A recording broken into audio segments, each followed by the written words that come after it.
queremos invitarlos. Cada domingo tenemos nuestra celebración de la palabra de Dios. Los invitamos a venir y alabar a Dios juntos, porque es bueno y agradable que los hermanos habitemos juntos. No se queden, si están en su casa acostados, digan: voy a ir para conocer la palabra del Señor. Si nunca han escuchado, los invitamos a que vengan, son más que bienvenidos. Les animamos a que no se queden en casa y que asistan y que se expongan a la palabra de Dios. Nos dará mucho gusto tenerlos por acá.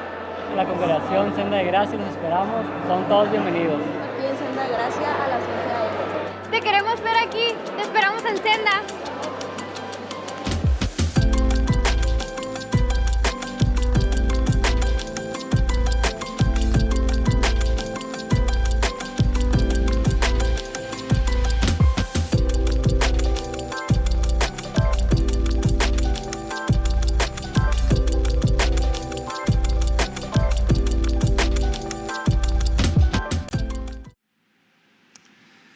Bien, vamos a continuar con nuestro estudio del libro de los Hechos, nuestra serie de Hechos, caminando con Jesús. Ya sabe usted, los hechos de Jesús, después de que ascendió al cielo y envió a su Espíritu Santo para poder continuar con su iglesia, y el caminar de los primeros cristianos. Hoy llegamos al mensaje número 21 ya de esta serie de enseñanzas. El título de la exposición de hoy es indestructible. Indestructible, ya usted verá a qué nos referimos con esto. Le invito a que abra su Biblia conmigo, por favor. Vamos a esta porción de las Escrituras, Hechos capítulo 5, Hechos 5, versículos del 33 al 39. Hechos 5, 33 al 39, y le voy a pedir que una vez que lo encuentre se ponga de pie conmigo y juntos leamos esta porción de las Escrituras en la que hoy vamos a meditar. Hechos 5, del 33 al 39. Muy bien, pues vamos a leerlo con toda nuestra atención puesta en esto que es palabra de Dios. Dice la Escritura, Hechos 5, 33 al 39. Ellos, dice, oyendo esto, se enfurecían y querían matarlos.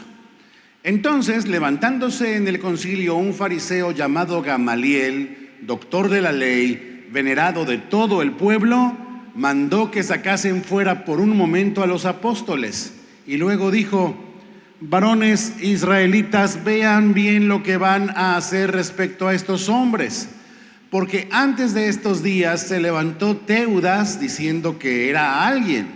A este se unió un número como de 400 hombres, pero él fue muerto y todos los que le obedecían fueron dispersados y reducidos a nada. Después de este se levantó Judas el Galileo en los días del censo y llevó en pos de sí a mucho pueblo.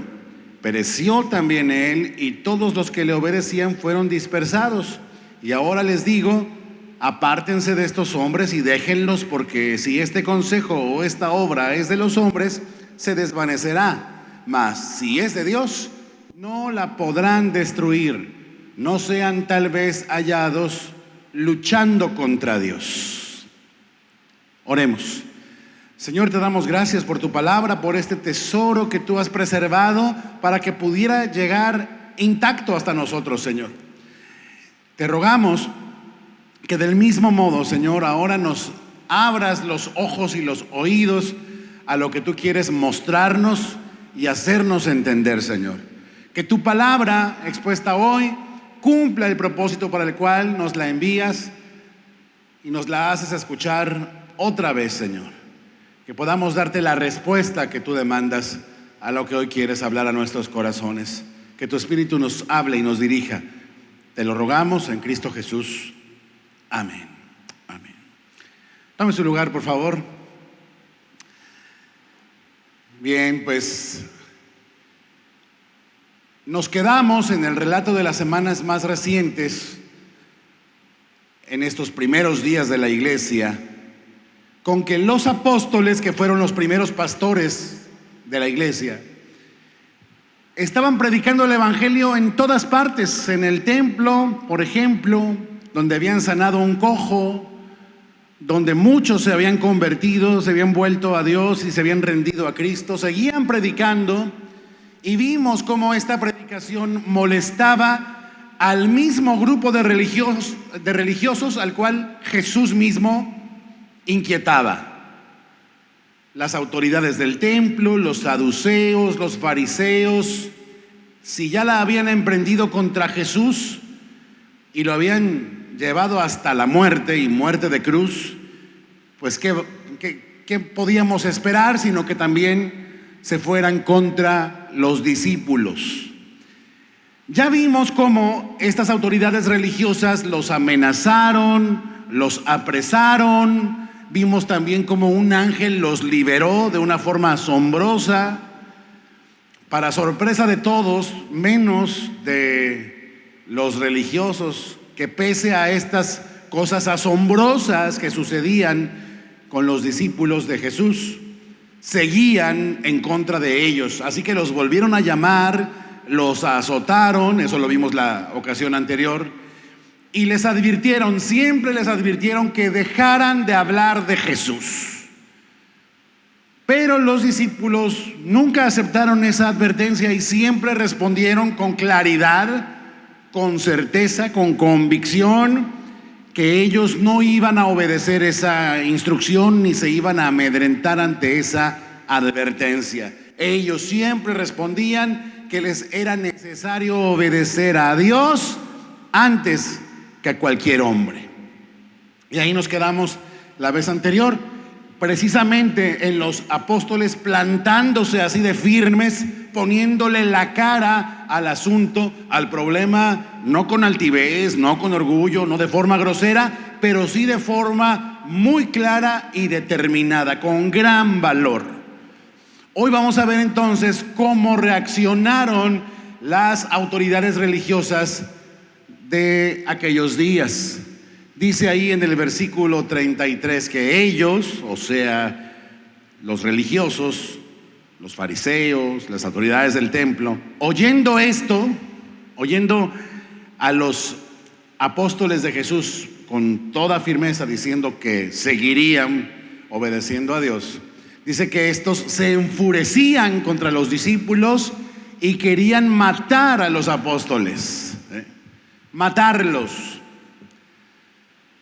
No sé si a usted le hace sentido pensar en pastores de Israel, en gente que en teoría está allí para conducir a las personas a Dios, que tienen primeramente un impulso de furia. Dice que estaban furiosos, pero peor aún, que tienen deseos de matar, que llevan este impulso en sus corazones, el de querer aplastar, desaparecer, acallar por las buenas o por las malas, en este caso por las muy malas, a los discípulos de Jesús, matándolos, nada menos. ¿Cuán lejos está esta actitud de los religiosos? ¿Cuán lejos está esa actitud del carácter que se requiere para pastorear al pueblo en pos de Dios? Estos hombres amenazaban, apresaban, maltrataban, azotaban, insultaban y ahora querían matar. Hasta ese grado los llevaba su furia. Dios sabe que de forma natural los seres humanos nos enojamos a veces. El apóstol Pablo dijo en Efesios 4:26, airaos, pero no pequéis. Es decir, enójense, sí, es natural enojarse, pero que el enojo no los lleve a pecar contra Dios. Es un hecho que hay razones justas para enojarse. Yo no me imagino que nos pudiéramos quedar tan tranquilos, por ejemplo, cuando nos enteramos que por allí cierto adulto al cual quizás le teníamos confianza, o al menos no le teníamos desconfianza, anda por ahí, por ejemplo, abusando de los niños. O sea, dígame usted si no va a arder la sangre, si no va a haber un enojo. Verdaderamente se necesitaría tener atole en las venas para no sentir enojo ante una situación como esa o como cualquier otra. Esa solo es un ejemplo. Pero de eso a permitir que esa emoción, ese enojo nos lleve a pecar, ya es otro asunto. Los religiosos que se supone que conocían a Dios, que conocían las Escrituras, no se detenían a la hora de ser guiados o dirigidos, arrastrados por su propia furia. Eso les había sucedido ya con Jesús, y Pedro les había dicho muchas veces: hey, ustedes mataron a Jesús, ustedes lo llevaron a la muerte. Bueno, pues ahora estos mismos quieren matar a los discípulos que, pues bueno, están haciendo la misma tarea que su Señor, nuestro Señor Jesús, hizo. A los que querían matarlo, Jesús les había dicho ya: ustedes son hijos de su padre el diablo, y los deseos de su padre quieren hacer. Él, el diablo, ha sido homicida desde el principio. Está escrito en Juan 8:44.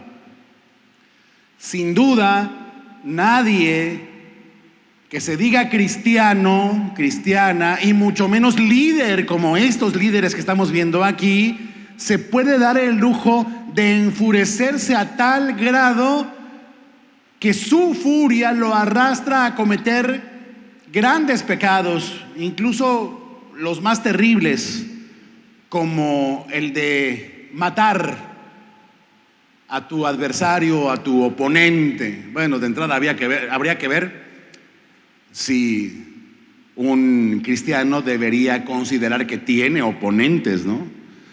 Porque aún a nuestros peores enemigos estamos llamados a tratarlos con misericordia.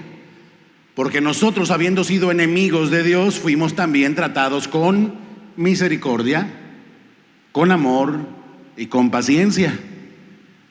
Sin embargo, aquí vemos todo lo contrario: líderes supuestamente cristianos queriendo matar a los discípulos. Allá aprendemos de entrada que nadie que tiene en su corazón matar a sus opositores, a sus detractores, o por lo menos desaparecerlos del mapa como sea, puede contarse como un hijo del Dios de la gracia.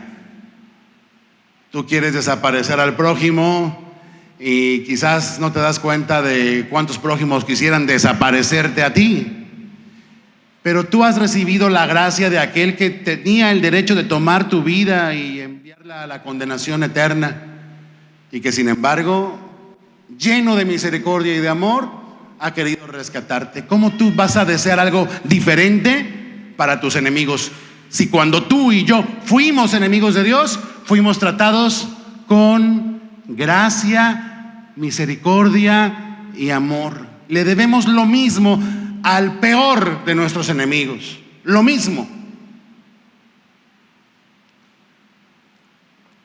Dice el versículo 34 a continuación, siguiendo con estos que querían matar a los discípulos.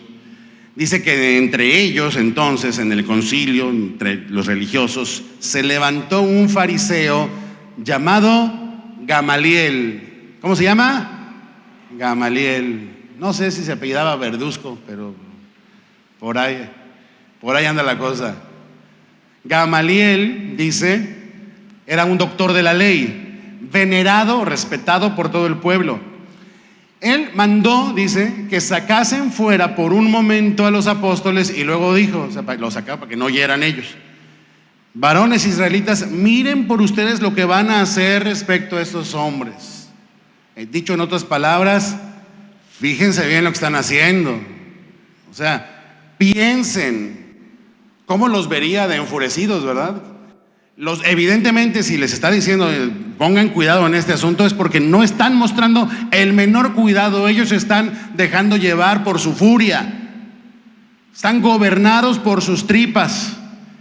Pero ahí aparece uno un poquito más ecuánime y dice, momentos, compañeros, a ver, hay que tener cuidado con este asunto, miremos lo que se quiere hacer respecto a estos que andan predicando el nombre de Jesús. Aparece entonces este Gamaliel, surge como un inesperado aliado, hasta cierto punto, de los apóstoles. Era un maestro de la ley, o sea, un conocedor de la palabra de Dios, de las escrituras antiguas, el Antiguo Testamento. Dice que era reconocido por todos, por algo será. La gente puede ser reconocida por muchas cosas, por su sapiencia, por su dominio de un tema, también por su trato, y parece que este era reconocido por todo el pueblo, lo que indica que quizás había una diversa serie de factores que lo hacían pues estar cercano a la simpatía de la gente, ¿no? Maestro de la ley, se sabe que él fue uno de los maestros que en su tiempo instruyeron al joven Saulo, quien adelante sería el apóstol Pablo. O sea, estamos hablando de un maestro muy respetado, un hombre de influencia y un hombre que tiene aquí una convicción. O sea, se da cuenta que hay un problema y se dispone a levantar la voz para poner un poco de orden y de razón en el asunto. Él tiene una convicción que vamos a analizar, ya veremos si es una convicción correcta. Pero de entrada, lo que vemos en Gamaliel es que cuando se tiene una posición de autoridad, reconocimiento, respeto o aprecio en un grupo o en una comunidad, debemos tener el valor para levantar la voz si tenemos una convicción diferente a la de la mayoría. No nos deberían temblar las piernas tanto. Vemos en este hombre un hombre que sabe usar su voz. ¿Tú sabes usar tu voz cuando estás delante de un asunto que requiere cabeza fría, que requiere razonamiento, que requiere calma, que requiere un freno? Usa tu voz, mi hermano. Este es un buen ejemplo, especialmente cuando se trata de las cosas espirituales. El apóstol Pablo enseñó a los efesios en Efesios 5:11 y les dijo: no participen en las obras infructuosas de las tinieblas. O sea, no se involucren en pecados. Más bien, dice, reprendan esas malas obras. Y cuando dice reprendan esas malas obras, no es como quien dice, te reprendo. Esa es la salida más fácil, ¿no? Reprenderlas significa denunciarlas, dar a conocer que aquello que está por suceder o que está sucediendo está mal. Alguien tiene que levantar la voz. No podemos ser como se dice en la expresión americana, de la multitud que ignora al elefante rosa puesto en medio del salón y al cual aparentemente nadie ve. Todos lo ven, pero nadie dice nada. No, momento, cuando se está cometiendo un pecado o se está por cometer un pecado, hay que hablar. Dios, por ejemplo, a Caín, cuando vio que su furia contra su hermano Abel iba creciendo, le advirtió que si seguía cultivando ese sentimiento en su corazón, eso lo iba a llevar a la perdición. ¿Qué hizo el Señor? Levantó la voz, habló. Más adelante hay un caso de inmoralidad que el apóstol Pablo tuvo que juzgar en una iglesia donde un hombre tomó como esposa a la que había sido esposa de su papá, no a su mamá, por supuesto, ¿no? Sino a una señora que fue esposa de su papá y luego la tomó como esposa para él. Y todos en la iglesia hacían como que no pasaba nada, así como que no tenía mayor relevancia, y era un problema importante, un dilema moral muy serio en esa familia, que estaba por supuesto a la vista de todos y nadie decía nada. Y el apóstol Pablo los tuvo que reprender. Dijo: ustedes ya deberían haber juzgado ese asunto, no sé por qué no lo han hecho.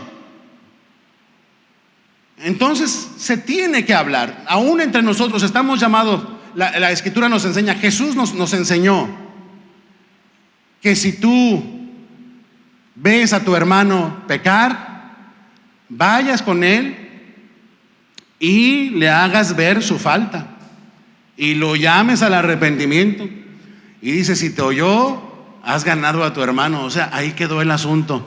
Te escuchó y corrigió su actitud, se apartó de su pecado, gloria a Dios.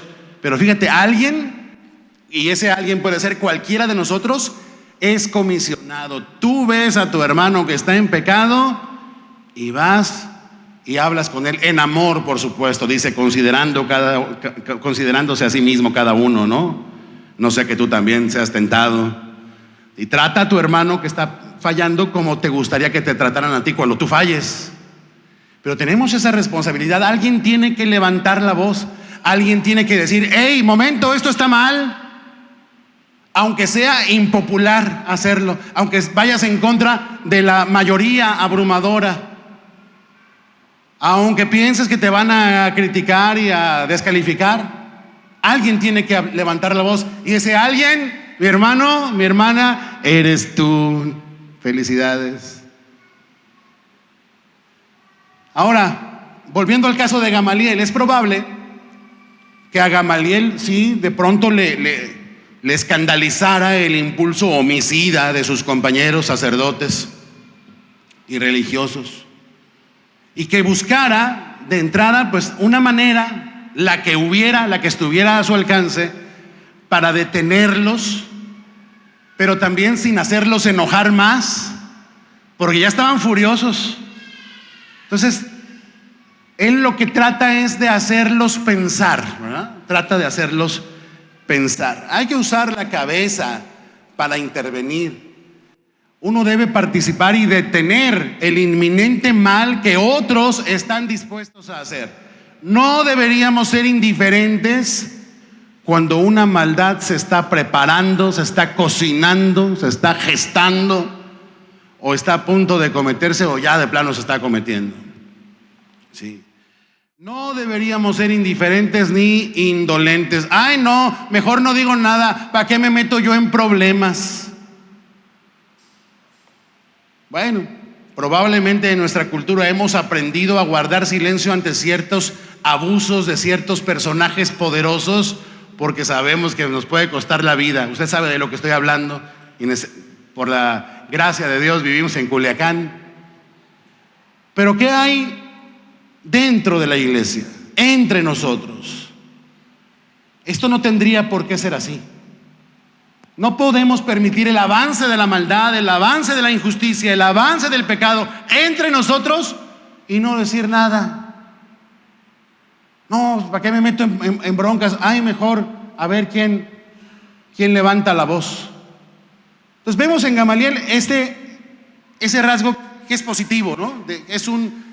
Es un buen ejemplo, digamos, para nosotros, y en especial cuando se trata de las cosas espirituales. Hay que ver que Gamaliel está no reprendiendo, pero sí frenando a un grupo de religiosos, ¿sí? Sobre un asunto moral muy importante. ¿Cómo quieres matar a estos? Bueno, sigue hablando Gamaliel. Dice, a ver, tengan cuidado con este asunto, y les explica a continuación, porque dice, antes de estos, los que andan predicando a Cristo, se levantó Teudas, diciendo que era alguien. A Teudas, se unió un número como de 400 hombres, pero él murió y todos los que le obedecían fueron dispersados y reducidos a nada. Después de Teudas se levantó Judas el Galileo. Eso fue en los días del censo. Y llevó en pos de sí a mucho pueblo. Murió también él, y todos los que le obedecían fueron dispersados. Bueno, ahí ya tiene un argumento Gamaliel que ofrecerles a sus compañeros furiosos y queriendo matar a los discípulos. Acuérdense de cómo se han resuelto este tipo de problemas en otro tiempo. Todo parece indicar que cuando ese tal Teudas y ese tal Judas cometieron sus injusticias, no hubo ni que ensuciarse las manos, solito el asunto se diluyó, ¿sí? ¿Quiénes eran estos dos, Teudas y Judas el Galileo? Bueno, muy sencillo. Teudas dirigió una rebelión en Judea en tiempos de Jesús. Pero no se sabe mucho más de él, tuvo muchos seguidores, como 400 dice, quizás hablaba bien, pero es probable, ¿verdad? Los buenos oradores suelen tener público, ¿verdad? Gente que lo sigue, y convenció a gente pues descuidada espiritualmente que terminó creyéndole y siguiéndolo y obedeciéndolo. El otro, Judas el Galileo, encabezó a un grupo que se llamaban los celotes para que se levantaran en armas y llegó a tener un levantamiento armado cuando Jesús todavía era muy pequeño, en esos tiempos. Ellos eran nacionalistas y ellos estaban convencidos que tenían que liberar a Israel del yugo del Imperio Romano. Entonces era un grupo más bien político, aunque mezclado, por supuesto, con un movimiento religioso, digámoslo. Fíjense bien, lo que plantea Gamaliel es esto: ambos movimientos sociales y religiosos dependían por completo de la presencia de un líder o de un caudillo, ¿verdad? Y el día que ese caudillo no está, cuando muere, pues se muere su movimiento, porque todo dependía de él.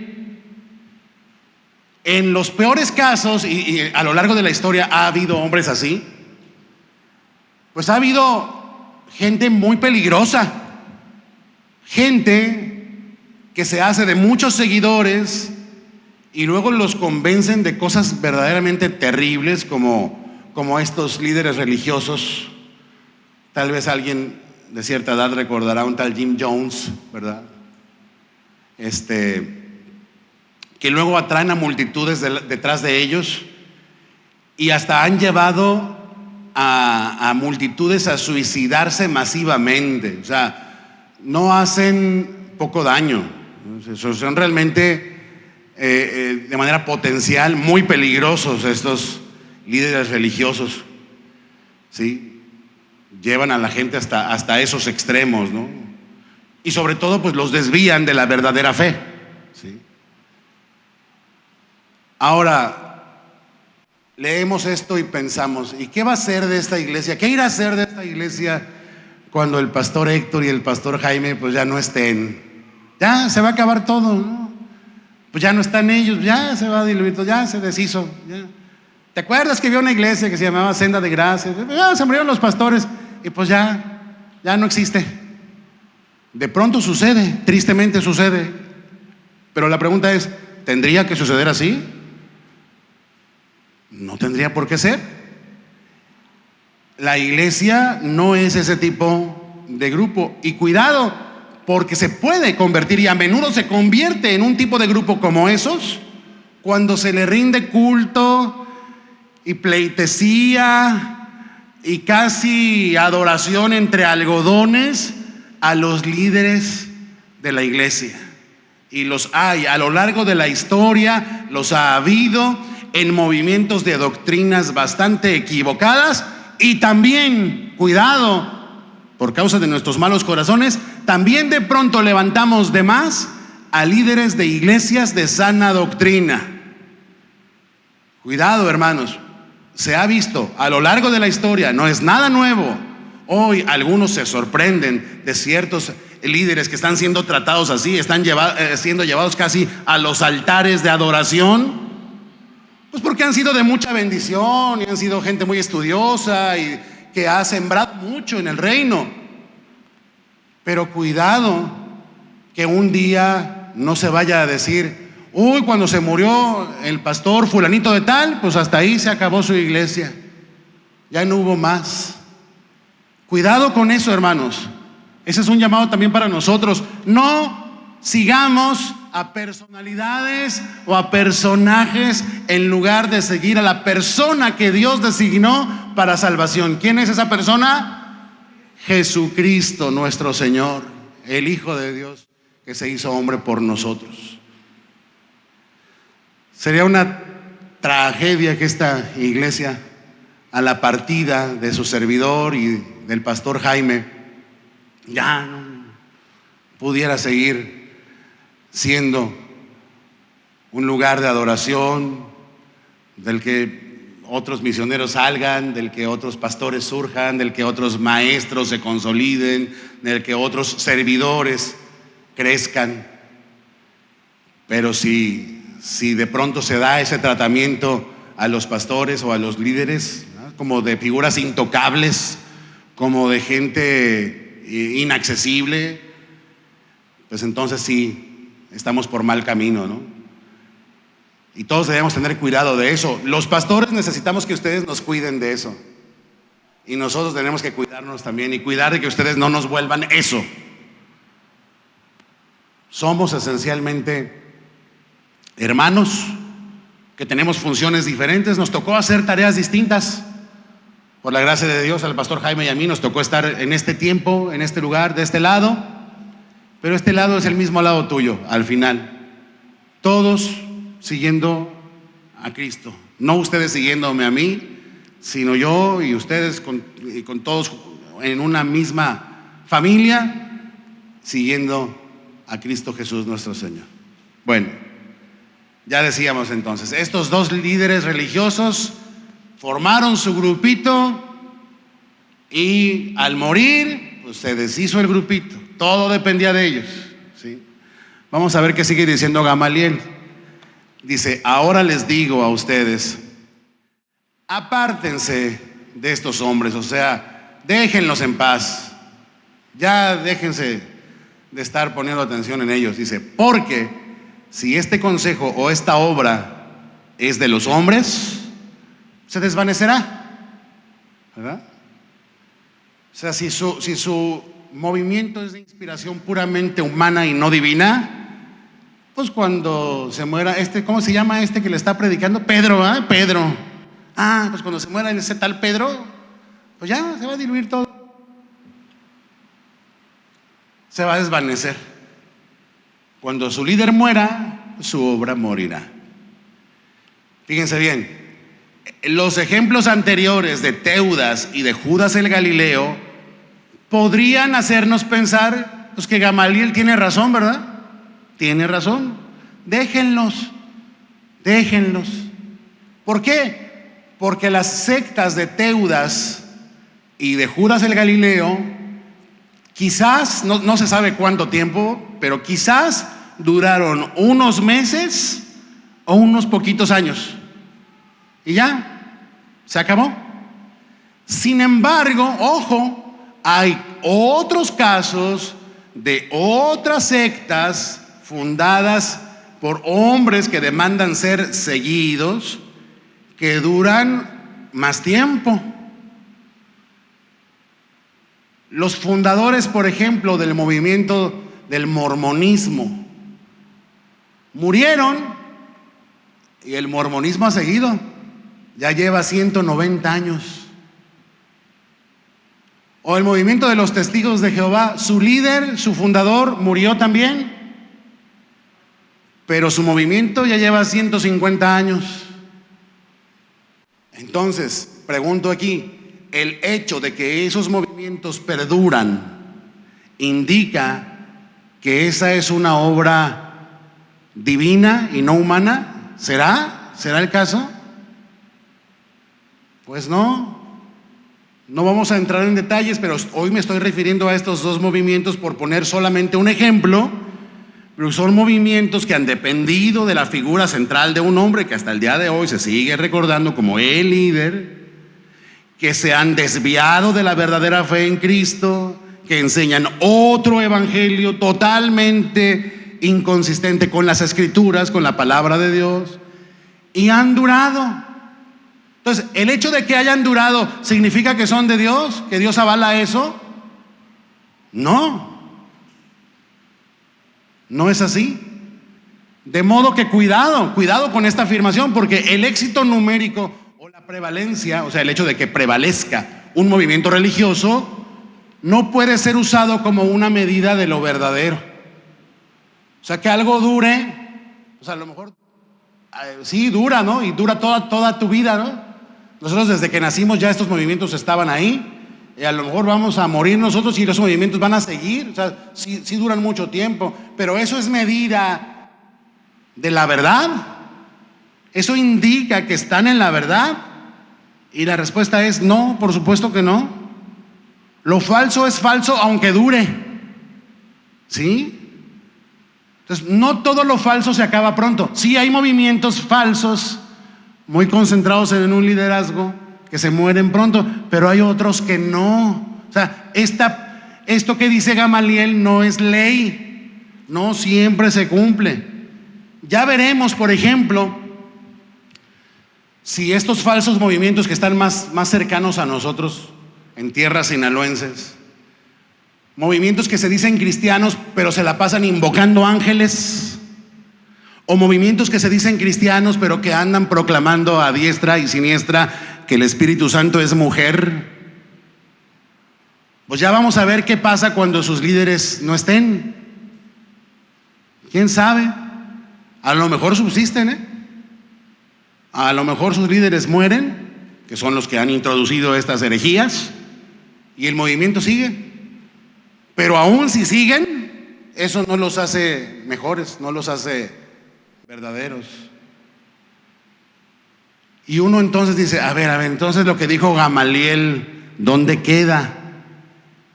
¿Es la Biblia, la palabra de Dios, sin error o no? La pregunta sería, a ver, ¿esto que dijo Gamaliel es palabra de Dios o palabra suya? Dígame usted, ¿lo que dijo Gamaliel es inspirado por Dios o es lo que él pensaba? Es lo que él pensaba. Sin embargo, eso no hace a la Biblia menos veraz. O sea, la Biblia no tiene errores. Pero ojo con esto, pongan mucha atención. La Biblia sí puede comunicarnos ideas que Dios no aprueba. Este es el caso, este es uno de esos casos. Es totalmente cierto, para que me lo entienda bien, es totalmente cierto que Gamaliel dijo esas palabras. No hay duda, él las dijo tal cual. Pero eso no significa que lo que Gamaliel dijo sea verdadero. No, nada más es verdadero que lo dijo. No hay mentira ahí. Gamaliel dijo eso, pero no deberíamos tomar las palabras de Gamaliel como una verdad absoluta. Tenemos que relacionarnos con ese tipo de dichos puramente humanos de formas sanas, con cuidado, con distancia, con las precauciones del caso. Por ejemplo, ¿cuántos saben que por ahí hay un salmo que dice no hay Dios? Entonces, aunque no lo crean, el Salmo 14:1, y el que no lo crea, pues que abra su Biblia, dice que no hay Dios, pero en un contexto amplio afirma, dice el necio en su corazón, no hay Dios. Cuando el salmista escribe esto, es obvio que no está de acuerdo con el necio, pero está diciendo una verdad. Dice el necio en su corazón, no hay Dios. Ahí es como más obvio porque ya está diciendo que es un necio, ¿no? En el caso de Gamaliel es menos obvio, está menos a la vista, está como más por debajo. Ahí hay que tener ese tipo de cuidados, ¿sí? Cuando Lucas, que está escribiendo el relato de Hechos, dice que Gamaliel dijo estas palabras, no está diciendo que Gamaliel tenía razón o que todo lo que él dijo era verdadero. Entonces, no se nos olvide eso. La Biblia sí dice toda la verdad, todo lo que dice es verdad, pero sus relatos no necesariamente avalan la veracidad o la sabiduría de las personas que se citan en esos relatos, para que lo tengamos en cuenta, en especial en casos como el de Gamaliel, porque Gamaliel no es un cristiano, él no había venido a la fe, él no está hablando con la sabiduría de Dios, sino con la sabiduría humana, que tiene buena reputación y que de repente pues tiene aciertos, pero la sabiduría humana es necesariamente imperfecta. Por algún lado el argumento no cuadra, ¿sí? Porque vean lo que dice a continuación. O sea, ya dijo Gamaliel, no, pues déjalos. Pues si esto no es de Dios, pues solito se va a diluir el movimiento. Y si no se diluye y es falso, ¿qué? ¿Lo dejamos? O sea, de repente aparece un grupo religioso que empieza a negar la divinidad de Jesús, o que nos empieza a decir que se puede llegar a la salvación por la fe en Cristo, pero también por las obras. Y vamos a decir, déjalo, que al cabo que solito se diluye. ¿Será?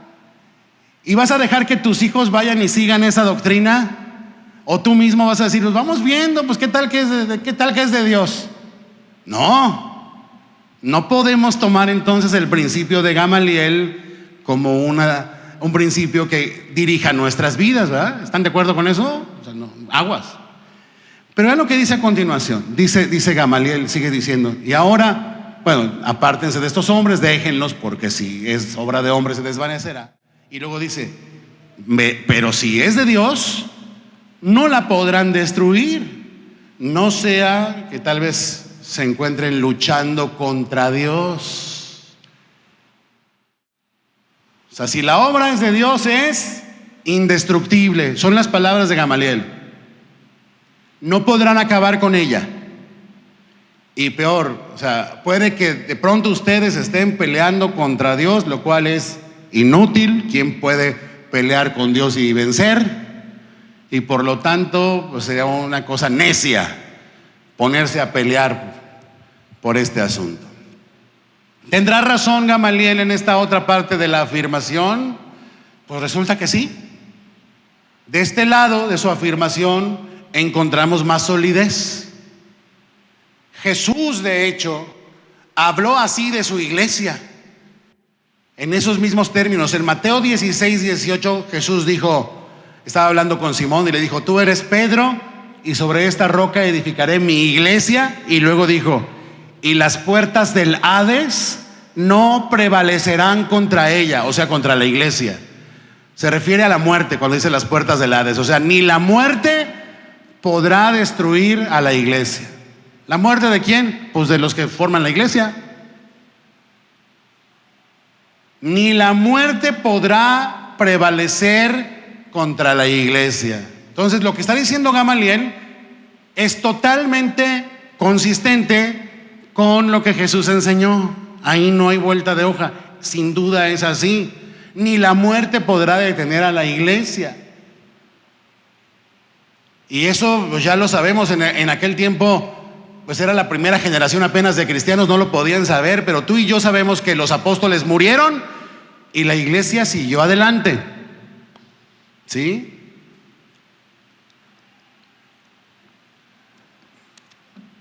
La iglesia, al contrario, después de la muerte de los apóstoles, tuvo mayor crecimiento todavía, se extendió. Y aunque ha habido momentos como la época del llamado oscurantismo, que de repente parece como que la llama del cristianismo en el mundo como se hace pequeña, de repente le pega el viento y se ve como si se fuera a apagar, no se ha apagado hasta el día de hoy. La iglesia prevalecerá. La obra de Dios, en efecto, no se puede destruir por más persecución que haya. Y el que persigue a la iglesia está luchando contra Dios. Todos los perseguidores de la iglesia ya también se fueron y la iglesia sigue aquí. ¿Okay? Entonces Gamaliel ahí tiene razón. Sin embargo, fíjense bien, se puede tener la razón en un asunto espiritual, como aquí Gamaliel la tiene, punto para Gamaliel, pero sin tener un corazón transformado todavía. O sea, Gamaliel declara algo que es correcto. Dios usa a Gamaliel para darles un respiro a los apóstoles, para que sigan predicando, aunque sea un poquito de tiempo más, en libertad a Cristo. Afirma Gamaliel lo que es correcto. La obra de Dios es indestructible, pero Gamaliel no está mostrando con eso un buen corazón. ¿Por qué? Fíjense, Gamaliel no está diciendo que él cree en la obra de Dios, o que cree que lo que estos hombres, los apóstoles, están predicando sea un mensaje digno de escucharse porque proviene de Dios. Claro que no. Gamaliel está tomando una actitud como de, pues vamos viendo, ¿no? O sea, déjalos, vamos viendo si este movimiento prende. Vamos a ver si prende. Y si prende, pues ya, vamos a decir que es de Dios. Si se mueren sus líderes y le siguen, pues vamos a decir que es de Dios. Ya dijimos que pues, esa es una forma de pensar que no. O sea, si él hubiera tenido delante de él a un movimiento falso y lo deja igual, pues también la hubiera regado, ¿no? Pero se da cuenta que Gamaliel está así como en la duda, ¿no? Como cuando a ti te dicen, pues sí, a lo mejor esa fe que tú tienes, a lo mejor sí es cierta. Puede ser que sí. Esto que me cuentas de tu Cristo, puede ser que sea verdad. Pero hasta ahí. ¿Será eso ya la fe de un hombre? Eso no es fe. Eso es nada más que alguien te concedió el beneficio de la duda. Que alguien acepta que como puede que sí, puede que no sea cierto lo que tú crees. ¿Agradará eso a Dios? ¿Hablará eso de un hombre que tiene fe? No, ¿verdad? Evidentemente no. Ahora, la pregunta es, pues ¿qué más quería ver Gamaliel? O sea, Gamaliel conoce la historia de Jesús, los milagros de Jesús, la resurrección de Jesús. Está viendo nacer este movimiento con los que andaban con Jesús. No con el Teudas y el Judas, el otro, ¿no? Sino con los que anduvieron con Jesús. Y está viendo además la determinación con la cual llevan adelante su ministerio. Y sin embargo, Gamaliel ve todo eso y se porta neutral, tranquilos, seamos neutrales. Te digo una cosa, con el Señor no funciona la neutralidad. La neutralidad individual o personal es hostilidad a Cristo. Sí. Dicho de otro modo, y esto es para ti que nos visitas con todo amor. Si tú dices, pues está bien ser cristiano, qué bueno que se hicieron cristianos, José Carlos y Evelyn, está bien, para ustedes está bien. No, yo tengo amigos cristianos. Yo respeto mucho a los cristianos, son buena onda. Qué bien, Bernardo, que tomaron ese camino, qué bueno, porque les ayuda, ¿no? O sea, como que los hace buenas personas. Y bueno, pues si eso los hace felices, Mimi, si eso los hace felices, pues ¿quién soy yo para oponerme, no? O sea, mis respetos. Yo respeto todas las religiones, ¿no? Está bien, pero eso no te une con Dios por ningún lado. Eso no es ningún compromiso con Cristo, quien nos llamó a comprometernos con Él. Y nadie que trate así, neutral a Cristo, puede pensar que recibirá de Él cosa alguna. Y con eso me refiero específicamente al perdón de nuestros pecados, que todos somos pecadores, y a la salvación en lugar de la condenación eterna que Cristo ofrece a los que confían en Él y le siguen. Jesús dijo, el que no está conmigo, contra mí es. El que no está conmigo, a mí se opone. Y el que no trabaja conmigo, en realidad trabaja en mi contra. No se puede ser neutral con Cristo. Gamaliel fue neutral. Sí, dijo una verdad y una expresión ahí dudosa. El principio de Gamaliel ayudó un poco a los apóstoles, pero a él no le ayudó en nada. Él no vino a la fe, él era un fariseo. Creía que su religiosidad lo ponía en una posición buena delante de Dios. Dios lo aceptaba por su religiosidad, o sea, por sus rituales y por sus mandamientos externos, pero su corazón no estaba transformado y él no seguía a Cristo. Entonces, ¿de qué sirve que un hombre como Gamaliel levante la voz y diga un consejo y pues tenga aunque sea tantita sabiduría, pero que a él no le queda nada? A él no le beneficia, no lo pone a salvo de la condenación, del fuego, del infierno. Qué bueno que lo que dijo Gamaliel le dio un poquito de tiempo a los apóstoles para que siguieran predicando. Pero Gamaliel no puede ser un modelo para nosotros. Y lo digo porque de pronto se ve a Gamaliel con esos ojos, ¿eh? De pronto se le ve así como que, wow, seamos como Gamaliel. No, cuidado, Gamaliel no es uno de nosotros, tristemente. Gamaliel es un hombre que Dios usó, tenía cierta sabiduría, pero si él no se arrepintió de sus pecados y se entregó a Cristo, pues no lo vamos a ver allá, a Gamaliel, ¿sí? Y no es un buen principio el de Gamaliel para juzgar si algo es de Dios o no es de Dios. Él puso la prueba del tiempo, ¿no? Y el tiempo a veces, solo a veces, es un buen juez. A veces el tiempo pone en claro las intenciones de una persona, las oscuras y ocultas intenciones de un hombre, ¿no? Las saca a la luz. A veces el tiempo nos muestra la madurez de un hombre, ¿sí? O la solidez de la fe de una iglesia. Eso es cierto, pero solo a veces. ¿Sí? Y Jesús a nadie le dijo: pongan a prueba el evangelio, observen a la iglesia, y si ya pasa el tiempo y ven que perdura, entonces únanse y crean en mí. Nunca dijo eso. Él dijo: crean ahora, crean, hoy es el día de salvación. Arrepiéntanse y crean al evangelio. No propuso que observaras nada. En todo caso, la pregunta es: ¿y cuánto tiempo habría sido necesario observar a los apóstoles para decir, no, sí, esto sí es de Dios? ¿Cuánto tiempo? Pues no, el tiempo no puede ser aquí la medida de la verdad, sino aquel que dijo: yo soy el camino y la verdad y la vida, y nadie viene al Padre sino por mí. Y a él predicaban los apóstoles, y a él hay que seguir ahora. El día de salvación es ahora. Mañana puede ser muy tarde.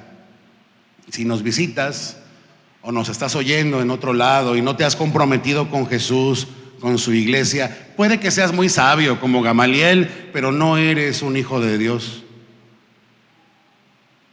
A lo mejor tú estás viendo, esperando a ver si esto de la iglesia Senda de Gracia, a ver si prende. Ya llevamos 14 años, no sé si eso sea mucho o sea poco, la verdad es que es intrascendente, irrelevante. Cuando te das cuenta que el cristianismo no está a prueba, no estamos viendo a ver si prende el cristianismo. Ya lleva 2000 años, mi hermano. Tal vez andas atrasado de noticias. Más de 2000 años. No más desde Cristo, pero la historia de la salvación que Dios quiso darle al mundo comenzó desde el origen de la humanidad hace miles de años. Si estás esperando a ver si esto prende, te informo que hace mucho que prendió y no se va a apagar. ¿Cuántos saben eso? Que la iglesia no se va a venir abajo. No es que esta llama no hay quien la apague, porque es Dios quien la mantiene viva. La obra de Dios es consistente, muy consistente, y se ha extendido por todo el mundo y se sigue extendiendo. Y nosotros, por la gracia de Dios, somos una partecita chiquita de eso. Y es un gran honor que esta fe se siga extendiendo y prendiendo para no apagarse en todas partes. Sí, por ahí puede ser que todavía lo estás pensando, lo estás considerando, como deshojando la margarita, ¿verdad? Me uno a la iglesia, no me uno. Creo en Cristo, no creo en Cristo. Me rindo a Él, no me rindo a Él. Pero Cristo, a través de este ejemplo de Gamaliel, creo que hoy te está haciendo un llamado claro. Y vaya que no sé quién eres, ni conozco tu historia, pero Dios la conoce y sé que estas palabras caerán en una tierra que Dios mismo, la tierra de tu corazón, Dios mismo ha preparado para que recibas esto. Ya no sigas sentado simplemente esperando a ver si acaso esto del cristianismo realmente viene de Dios. No, cree ahora, cree hoy. Hoy es el día de salvación. Cree en el Señor Jesucristo y serás salvo. Recibirás el perdón y la salvación perpetua. Y con ello, una nueva vida que no se parece, pero para nada, a la vida perdida que seguramente tenías, como todos nosotros antes. Tu vida hoy, Bernardo Acevis, se parece a tu vida de hace 15 años. ¿Con cuál te quedas? Con la de hoy. ¿Por qué? A ver, diles por qué, así con pocas palabras. ¿Por qué te quedas con tu vida de hoy en lugar de la de antes?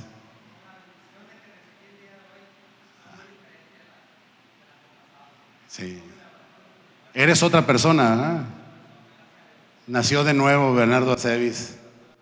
Sí cambió. A ver, le preguntamos. La esposa es la que más nos puede decir, ¿eh? Ella sabe todo de él. ¿Es otro hombre? Es la obra de Dios. El mismo Dios que quiere darles una nueva vida a ti y a toda tu casa. Esa es la obra de Dios. Palpable, tangible, real. No de suposiciones. Ya en su casa no están esperando a ver si un día prende la verdad de Dios en Bernardo. No, ya ellos ya vieron. Ellos ya vieron cómo su vida es otra. Entonces, no seamos como Gamaliel en el sentido de no ser tibios o neutrales. No, soy neutral. No, hombre. Tiene cosas buenas este Gamaliel y le aprendimos, ¿verdad? 2, 3 cositas también. Chido por Gamaliel. Pero qué triste cuando no se trata de uno de los nuestros. Y digo nuestros con gratitud, porque esa expresión la usamos solo por la misericordia de Dios que nos hizo su pueblo, su familia en Él. Vamos a ponernos de pie. Y vamos a insistirte a ti que estás deshojando la margarita, que estás pensándotela todavía. Ya no te la piensas tanto. El cristianismo ya aprendió, nomás que no ha aprendido en ti todavía. ¿Y qué hay que hacer? Pues rendirse, reconocer que necesitas a Cristo, igual que todos nosotros. ¿Sabes por qué venimos a la iglesia? Bueno, no venimos a la iglesia, somos la iglesia, pero luego nos reunimos aquí y hacemos muchas otras cosas porque sabemos que si no lo hacemos, desfallecemos. Nos empezamos a secar y nos empezamos a distraer en mil cosas y terminamos lejos de Dios. Y por eso seguimos aquí fielmente, y cuando hay una reunión vamos, y cuando enseñan algo escuchamos, porque sabemos que nuestras almas están bien necesitadas de Dios. Somos pura gente rota que aquí Dios ha estado restaurando y sigue restaurando para una vida nueva. Eso somos. No somos mejor que tú que nos visitas. No somos mejor que tú. Somos gente que necesita a Dios y por eso está aquí. Como la gente que se reúne y que no tiene comida, ¿verdad? Y que se reúne donde hay comida, donde dan. Así míranos. Conviene que nos veas así. No estamos aquí porque seamos superiores moralmente a nadie, sino porque somos hambrientos y aquí en la unidad de la iglesia hay que comer.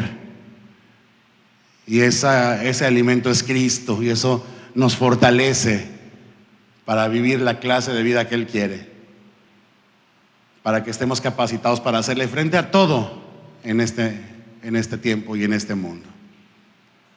Ven a Él. Él te está llamando hoy y Él te quiere salvar.